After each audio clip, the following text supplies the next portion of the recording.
Welcome to Parenting Adventures. We help parents empower their kids to build a growth mindset so they can tackle any size challenge that school and life can throw at them. From grades to bullying and struggles at home and school, and everything in between. Whether you're in the elementary alphabet stage or navigating high school credits, we're diving into how you can relate and influence positive action. Stick around for real solutions, expert tips, and stories that resonate and inspire. Ready for personalized mindful tutoring? Head to tutorteach.ca/tutoring to see how our 9 cornerstones to success have helped over 3,000 students achieve their goals. Now, let's dig into the episode. Ever worry about your child's eating habits? And I'm not just talking about your standard picky eater. I'm talking about compulsive behavior around food. I'm your host, Lara, and today we're joined by Krista Haggerty, an occupational therapist who has used her own personal experiences to propel her career, helping kids and parents alike with these very struggles. We'll be delving into how to spot warning signs of disordered eating in your child, practical tips for fostering a healthy body image, how the pandemic has influenced kiddos' behaviors, and we also discuss the ever-present influence of social media on our kids' self-esteem. Keep listening. You're not going to want to miss this.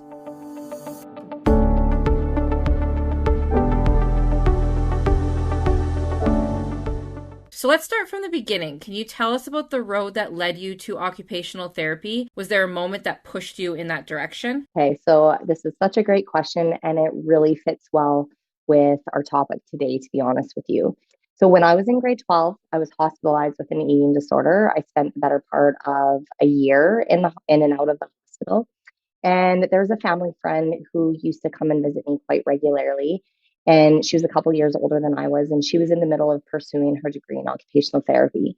So during their visits, we'd talk a lot about her classes, and they sounded really, really interesting to me. Obviously, at that point in time, I wasn't kind of in the right frame of mind to determine what I was going to do with the rest of my life. But once I started looking at university, everything that we had talked about kind of resonated in my head, and I started looking further into it. And I was really amazed that like our scope of practice is huge as an OT. And I loved how it could blend my love for all things like physical rehab and development with my love for emotional and mental health. And it just was the perfect career path for me to pursue. It complements everything that I value within health and wellness. And so that's how I chose this path. And it's so ironic that that's exactly what we're going to be talking about today.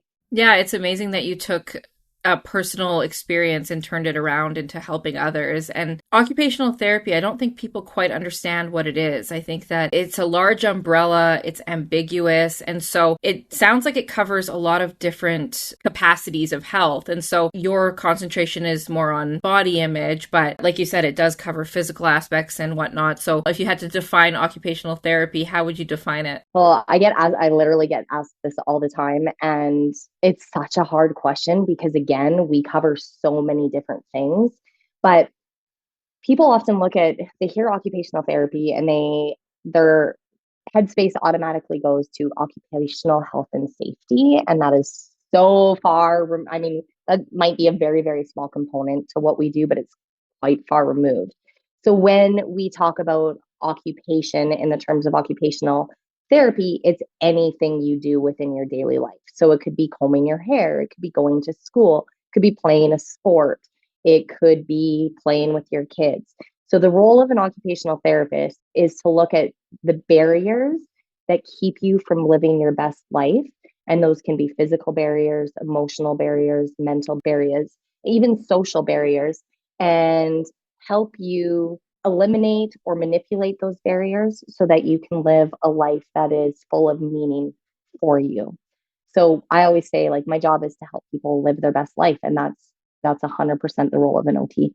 That's a really good way of explaining it. I think that touches on a lot of points, and it's a fulfilling role for you to be in. So it's no secret how damaging social media can be for children and teens, especially. I mean, there was that before the pandemic, but post-pandemic, it's really, really surged. So in your opinion, what role does social media play in body image?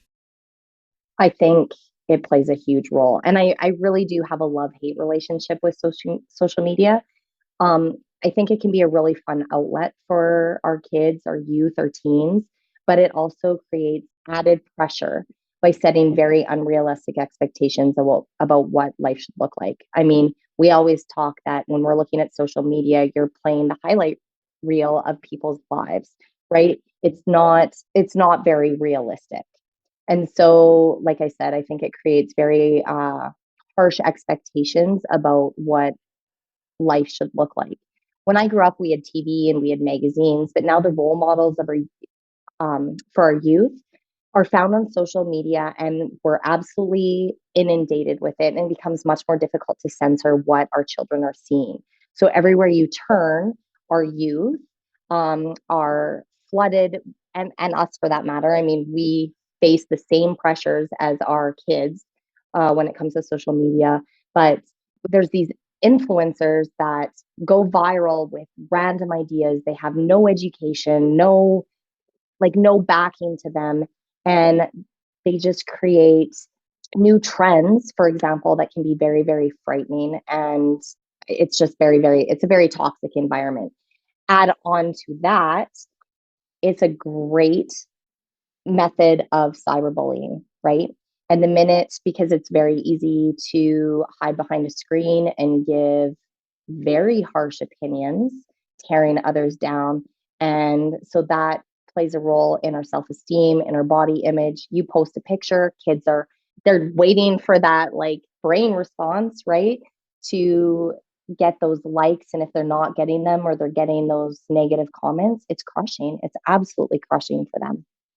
Kids and adults alike are measuring themselves up against that number that comes up, and oh, should I delete this post because it didn't garner the same reaction as maybe a previous post? And even as an adult, I mean, I look at social media and it's so idealistic and really, really hard to keep up on when you're looking at women who have babies and they bounce back within a couple of weeks.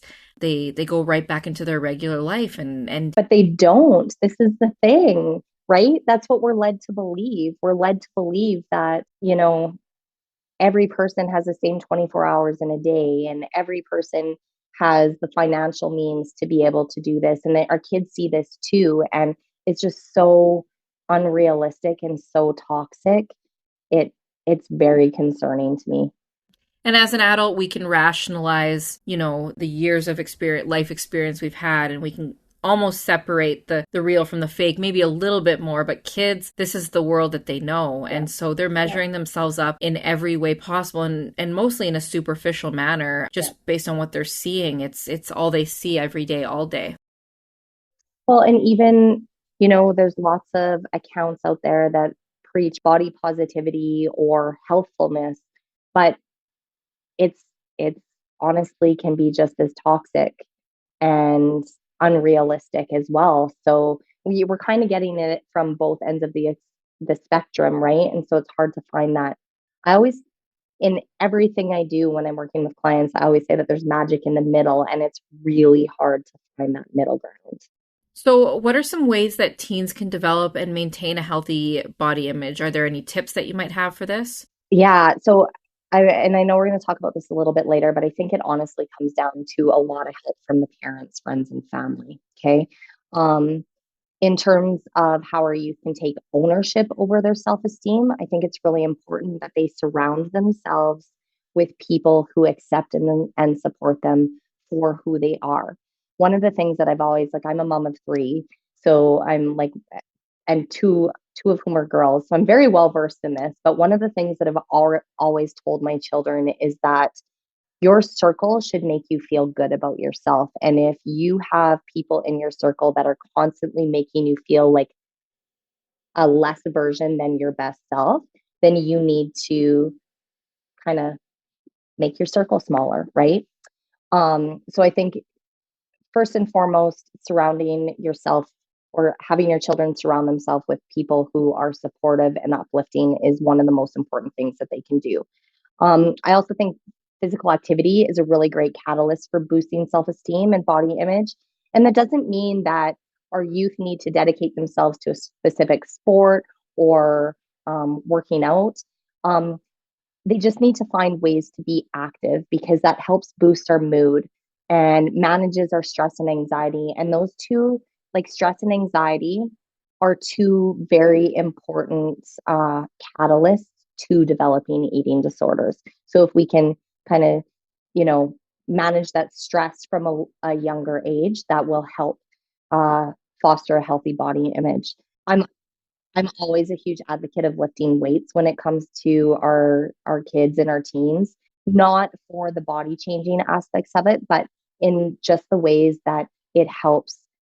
It's amazing. I mean, I own a gym too. So I work with lots of kids, and it's amazing how you see kids who are starting to lift feel that sense of strength, and then their confidence, like it honestly skyrockets. So I'm always a huge fan of any physical activity, but also lifting weights. I just find too, if they pick things that they are good at, right? Find something that they love, find something that they are good at, and immerse themselves in those activities, they're going to become more confident, right? Yeah, well, I just don't think people understand the weight that stress can have on the human body because it's not tangible. I had gestational diabetes with one of my pregnancies, and I was going through a stressful time, and every time that stress showed up, all of my blood sugars went up. And then when the stress would fizzle out, my blood sugars would go back to normal. And that was the most effective way for me to learn about my body because I knew that stress was an issue, but I didn't know that it hampered my actual physical being. And so, and like you, I'm a very active person. My children witness my husband and I, take our fitness and our health really seriously because that's our therapy. That's our outlet. That's how we stay balanced. Yeah. I mean, it just, physical activity does some, and especially if you can get outside, then you have the benefits of like, there is a lot to be said about the grounding properties of being outside, and add physical activity to that too. And your cortisol levels drop. Stress is very much a physiological response, right? And, chronic stress, even in kids, can lead to lowered immune responses, right? Like lots of illness, GI upset. And so I mean, you know this, I am a very huge fan of teaching kids to manage stress from a very young age, right? We can all vouch as adults that life doesn't become less stressful as you get older. Right. And if you can build your resiliency to stress, then you can handle, like, or I'm going to go off on a little bit, but we have a threshold, right? And as we hit that threshold, those little stressors that are thrown at us that wouldn't bother us any other day become huge, huge stressors. So if we can kind of keep our baseline level we're never going to eliminate stress ever. It's impossible. But if we can keep our baseline and learn how to calm our nervous system down, then we can handle the little stressors, but we can also better manage the bigger stressors that are being thrown at us. And I just think that's a huge life skill for everybody to learn. 100%, a huge life skill and one that's overlooked in most capacities. So yeah, as you mentioned, parents play an important role in the mitigation of a healthy body image. So how can we as parents make sure we're fostering a healthy body image in our kids? I think the most important thing a parent can do is to be a good role model, right? Kids become what they see on a daily basis. So it is fair to say that most of us probably struggle with our own body image issues. And I think it's safe to say that none of us really want to project those issues onto our children. So it's really important that even if we're dealing with our own body image issues, we kind of put that to the back corner, and uh, we don't speak about our own insecurities necessarily, right?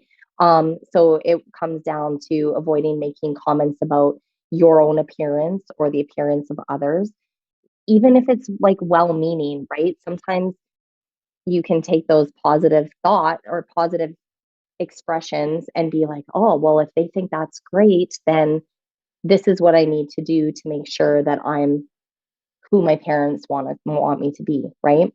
You can make an innocent comment like, oh, so-and-so, she always looks so good because X, Y, and Z. And so then your child runs with that and says, well, I'll only look good if I have X, Y, and Z. Exactly.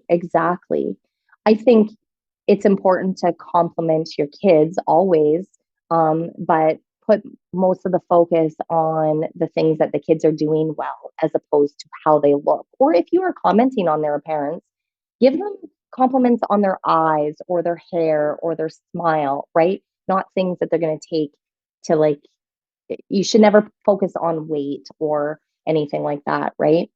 I think in terms of parents, it's important to teach kids how to take care of their bodies in a healthy manner. And that means you might have to have a hard look at your lifestyle. Like, are you, as a parent, are you always dieting? Do you get upset if you miss a workout, or is it okay?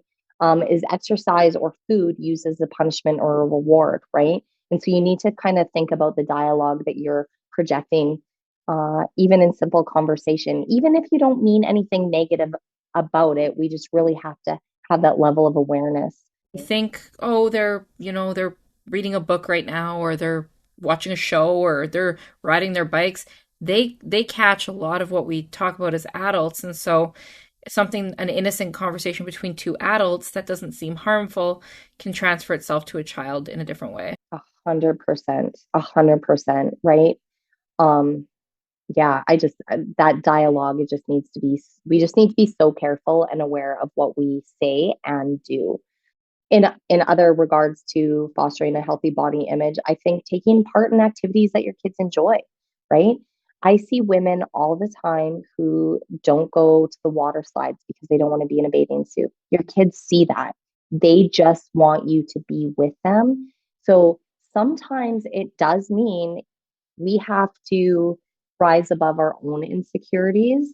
But what I would highly recommend to parents is just remember that sense of insecurity you feel. You don't want your children to feel that way. So sometimes we just need to suck it up, right?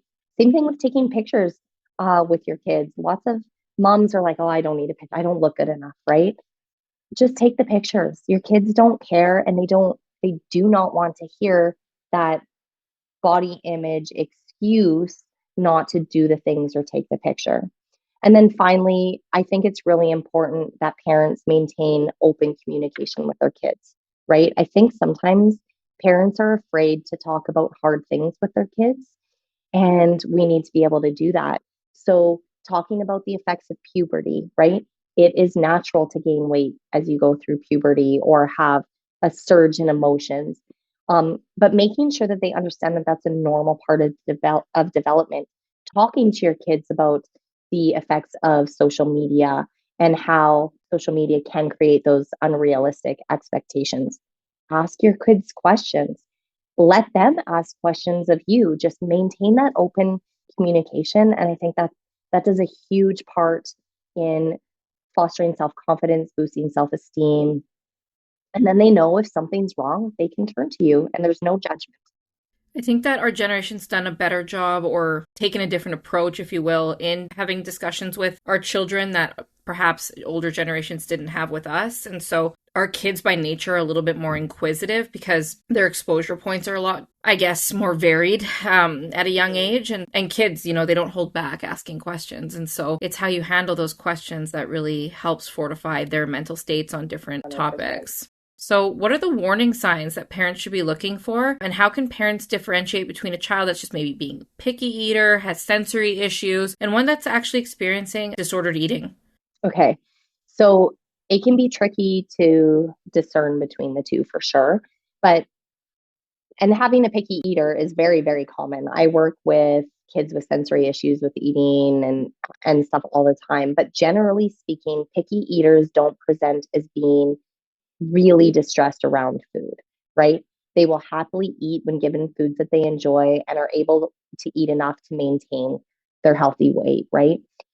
Eating disorders present quite differently, and symptoms can include like a fear of gaining weight, restriction, or obsessive behaviors around food. Oftentimes, people with eating disorders become quite ritualistic with their foods. Weighing, they might have to weigh their food, or I counted out jubes. Like, this is how this started for me. But it was counting out jubes or becoming they have to cut their food a certain way or chew their food a certain way. It becomes like obsessive. Okay. So while some people might completely restrict, on the opposite end of the spectrum, some people might have a complete lack of control around food, eating large volumes within a short period of time. If you notice that your child is having signs of anxiety in social situations where food is involved and they might not have that control of what they choose around them, that's another really good sign that there's some disordered eating patterns. So disordered eating doesn't have to revolve only around the loss of weight, but it can be an obsession with food that lends itself to unhealthy weight gain as well. Yeah, yeah. It can even be an obsession with health. Some people with disordered eating, they think they're going about it the right way because in their minds they're looking at being healthy, but it's like I will only eat certain foods because of the nutrients, right? It's just everything becomes very rigid when it comes to food. And there's I mean, it's not just anorexia or bulimia that are the types of eating disorders. Now there's like quite a broad spectrum of them. Do you think there's been an increase in eating disorders since the pandemic? Yep, 100%. What do you attribute that to? Well, I think there's a lot of different reasons for it. I think we were so socially isolated that kids became more anxious and more depressed, which is a trigger for an eating disorder. I think they had way less control. And so this was a way that there's not a lot of things that we can control in our lives, but we can control what we put into our lives, right? And so I think it became a way to find a sense of control in a world full of chaos. I think there was a significant decrease in physical activity, which may have caused weight gain.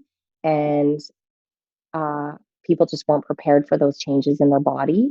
And then again, we were so socially isolated that everyone, all the kids came to social media.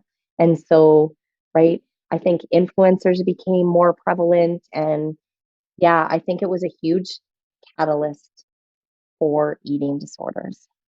When the pandemic was happening, you actually ran a workshop for Tutor Teach called Pursuit of Empowerment, and it was how to deal with varying degrees of grief. And the groups were small because confronting grief is hard as it is, but the level of grief that was brought into those workshops was immense, and it was all girls. And so I'm assuming, and correct me if I'm wrong, but are eating disorders more prevalent in females than males?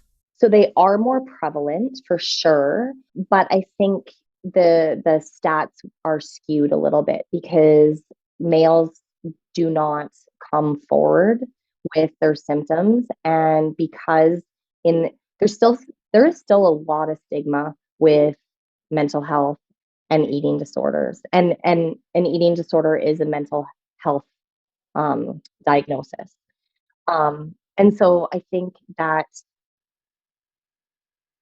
old school, we're still a little bit old school in that like we just don't see it as being a male issue, right? And I know males, like I know several who have been treated with an eating disorder, and every time, you know, someone hears that a male has been diagnosed with anorexia or bulimia or whatever it might be, people are surprised because they do think there's this stereotypical, like, honestly, it is stereotypical white, thin, privileged people become anorexic. It's very far from the truth. Even our like people of minority, they get eating disorders as much as anyone else, but they're often overlooked, and it's really sad. I mean, the world's really pushing to try and see everyone, but there's a lot of work to be done. There's still so much work to be done. I sometimes feel I don't know that we've made the advancements with regards to that. I don't think we're doing as well as we have a tendency to believe. I think social media projects that we're doing well, but when it comes down to the stigma that's still associated with it, I don't think we're nearly as far as we believe we've come. And I think too that social media creates this mask for people. So, never say fail, basically, where people don't want to be seen for their weaknesses or for their whatever you want to call them, issues or their concerns or their pain points. So a large facade is what's being put out there, that highlight reel. And so a lot of people fall through the cracks when they really need help. They're not being seen. So exercise, we talked about this earlier. It's just so important to, brain development, physical development, mood, behavior, focusing in school. So how can parents encourage exercise in their children in a healthy way and not a pushy or result-based way? Yeah. Again, I think it just comes down to being a good role model. If your kids see you being active, it becomes a normal part of their everyday too. But I think it's important that we find things that these kids enjoy doing. If they enjoy an activity, they're going to want to be active. That can be a family workout. I know for my family, the kids and I love getting together in the studio and working out. We blast the music. That's something that works for our family, but it could be family bike rides or hikes, just encouraging exercise in a healthy manner so that the kids can enjoy it and it not be a chore is the key, I think. I also think it's important to check. Again, it goes back to being that role model. Why do you exercise? How do you view exercise? Is it seen as a punishment if you overeat? Well, if you're exercising or being active because you want to burn off the calories, your kids are going to see that and they're going to relate the two together, right? So I think it's very important that parents kind of check the language they use when speaking about exercise and talk.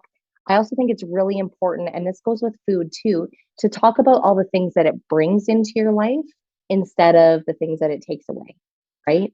So when you're talking about food, talk about, all the nutrients that it brings, how protein is a building block for your muscles, how carbohydrates are very important for your brain and help bring clarity and help you think, right? Food is a source of fuel. Same thing with exercise. It brings heart health, it brings strength and endurance, it helps improve sleep, it helps lower your stress. I think thinking of all the good that it brings into your life is super, super important instead of just having it focused on, weight management.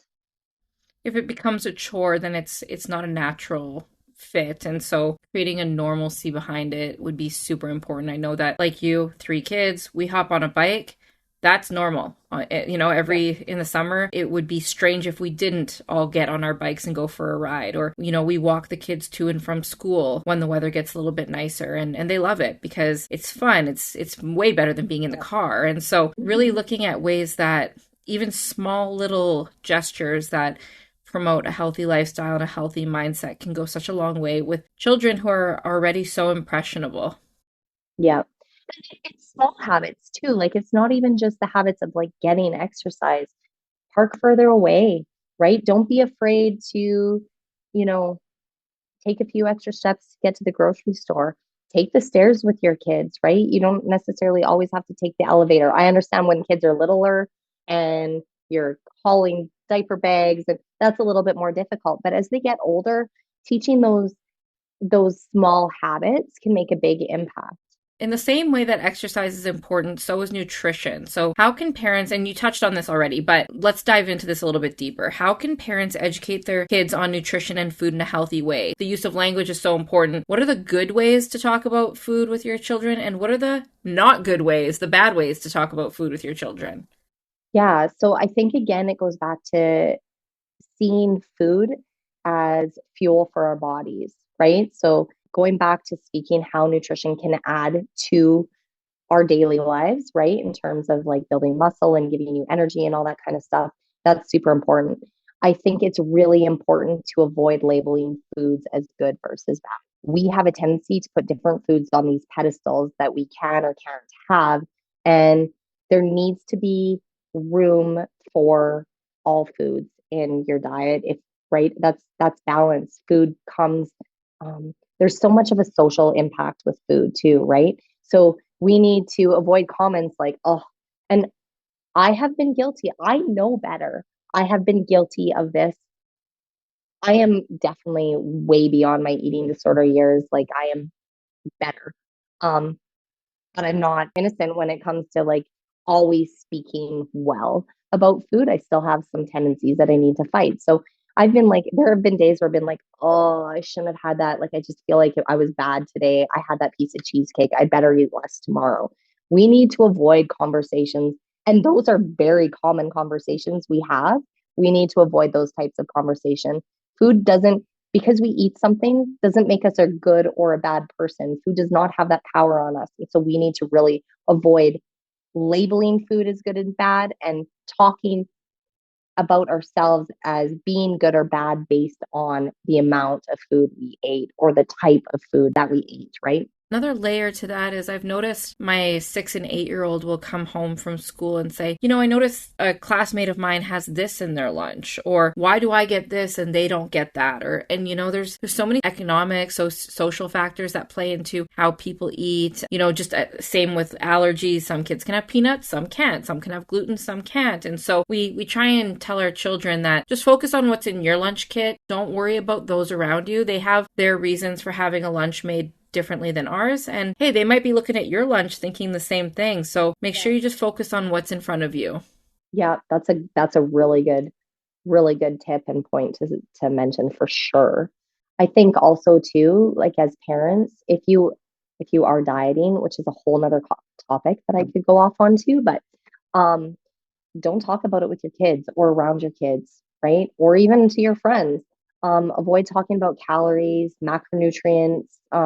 Just really try to frame food as being food. That's it. There's no personality to it, right? Food is food. It's fuel for your body.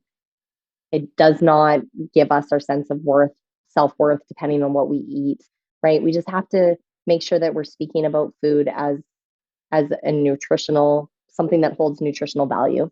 I do my macro counting, and my kids have asked me, well, what are you talking about when you're talking about a fat? And the word fat has a negative connotation to it, though it doesn't have a negative connotation to it with food. And so it's really teaching them that all food is good in moderation and listening to your body and fueling it with what it needs in the moment.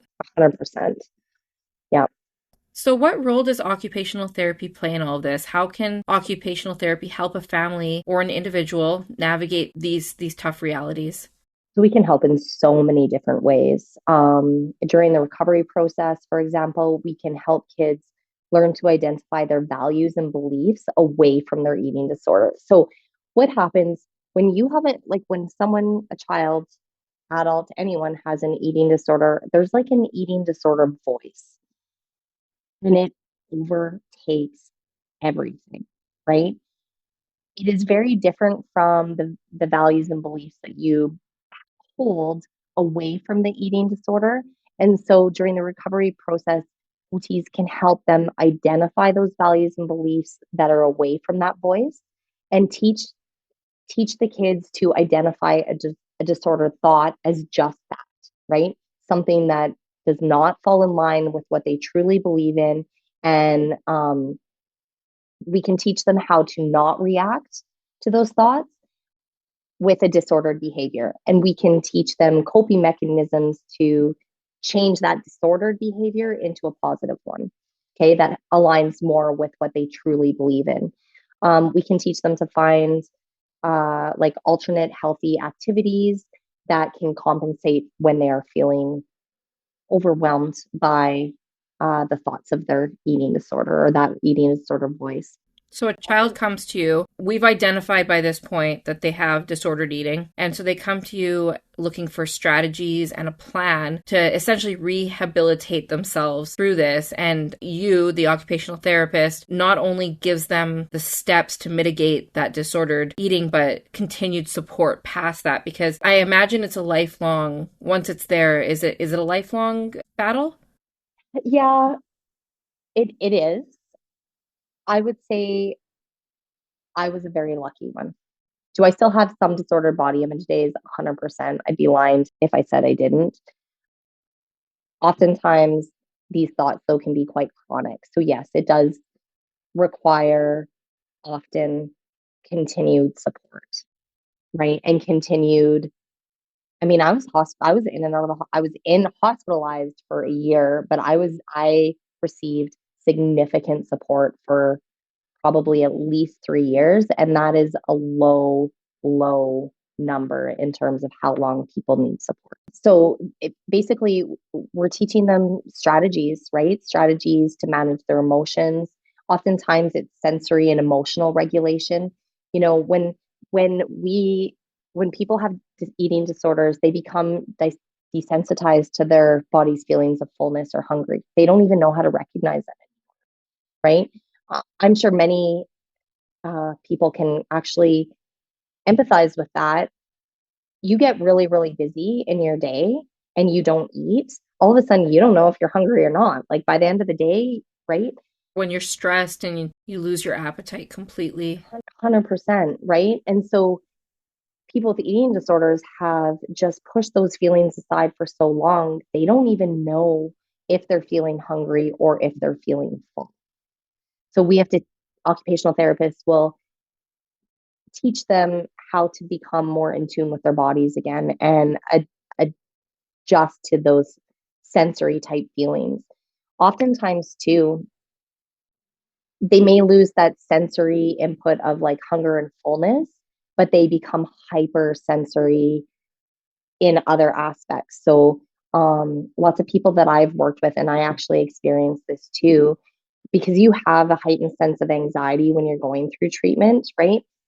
It felt like I had spiders crawling all over my body all the time. So, and this is actually pretty common. So it's teaching them how to deal with those feelings and that sensory input, how to manage that and relearn their body signals again.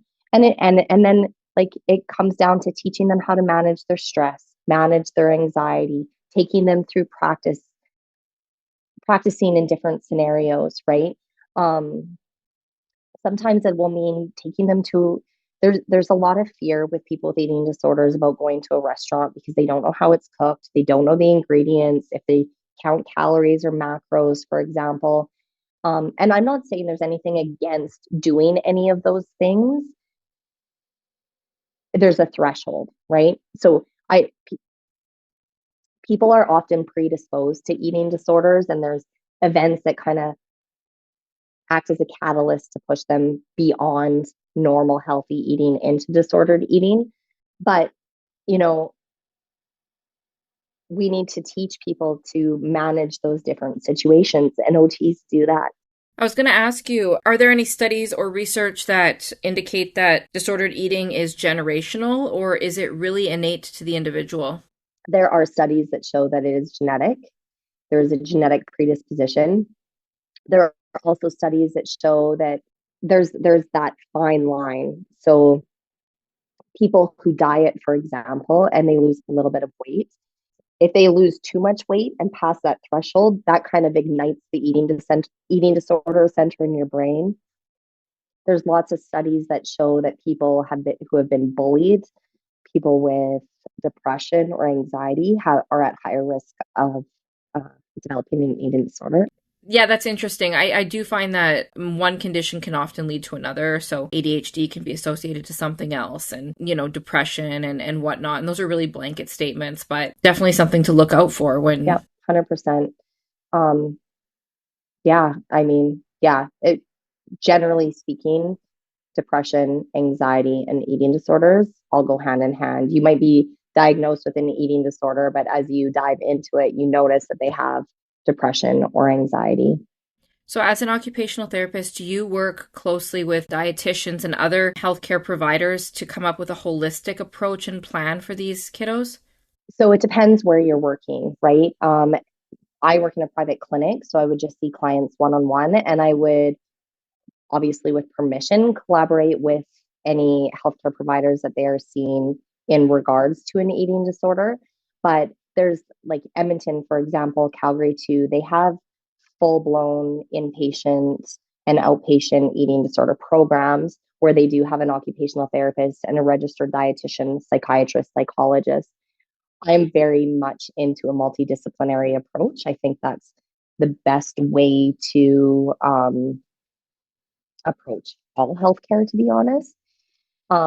So even though I work at a clinic, it would be very much a collaborative uh, effort with their other primary care providers for sure. Like they say, it takes a village. It does take a village. The more hands on deck, the better for the individual who needs that support. So for those listening, how can they reach out to you if they have questions about themselves, their kiddo, if they've already seen some of the trigger points of eating disorders or whatnot? What's their next step? How do they reach out to you or to an occupational therapist in their area? So, first of all, the first thing I would say is if you suspect that your child has disordered eating, don't wait to get help. It absolutely improves the outcomes the earlier you seek help. And right, sometimes like you don't want to let it get too far. You don't want to. Listen to your gut. 100%. This is what I tell parents all the time. Listen to your gut. Absolutely. Um, you know your child better than anyone else. And try not, there's still stigma associated with eating disorders. So try not to let the stigma that potentially kind of creeps into your mind, try not to let that make you afraid to seek help. Now, if you are interested in getting in contact with me, I work at Brentwood Chiropractic in Sherwood Park, which is great for all of the Edmonton area. They're at brentwoodchiropractic.ca if you want to book an appointment. Or the best thing to do is to reach out to me by email. I'm at othaggerty@gmail.com. Or you can reach out to me on social media. I have two different accounts. So one is at OT Haggerty. That's a relatively new account as I switch more to an occupational therapy viewpoint. But I'm also at Krista_Dark Horse Fit, which is more of I also own a gym and teach about nutrition. So I kind of bring all the aspects in, and that account is definitely more catered towards that. I do offer virtual sessions as well, although I'm a big fan of in person. So if you were interested in a virtual session, you could always reach out to me by email too. Or even if you are away and you want something more local, I would be happy to help find resources.